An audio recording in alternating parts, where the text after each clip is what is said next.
আসসালামু আলাইকুম এভরিওয়ান, চলে আসলাম আবার। আমরা এখন দেখাতে যাচ্ছি চর তারুয়া সি বিচ।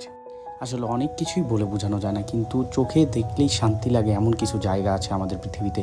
তার মধ্যে আমি বলতে পারি চর তারুয়া সি বিচ অন্যতম। চলুন আমরা উপভোগ করি আশেপাশের সৌন্দর্যগুলো একটার পর একটা। দেখতে পাচ্ছেন আমাদের ট্রলার যাচ্ছে।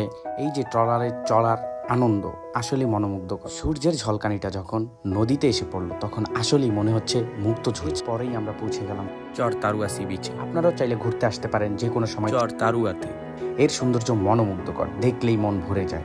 মন ভালো করার একটি জায়গা চর তারুয়া। পাখির কিচিরমিচির আর সমুদ্রের গর্জন মনে হচ্ছে প্রতিনিয়ত আপনাকে গান শুনিয়ে যাচ্ছে। আসলেই অনেক কিছু না দেখলে বোঝাই যায় না যে পৃথিবীটা কত সুন্দর। এই যে দেখতে পাচ্ছেন সকালের সূর্য। তারপরে আমরা পুরো চরটা ঘুরে দেখলাম। চারদিকে গাছপালা এবং সমুদ্রের শীতল হাওয়া গাটাকে কেমন যেন শিথিল করে দিল। বালুচরে হাঁটার আনন্দটা আসলেই অন্যরকম। এই যে দেখতে পাচ্ছেন বালুচর, তারপরে মাটি। আমরা অনেকক্ষণই হাঁটলাম, হেঁটে মনটা অনেক ভালো হয়ে গেল।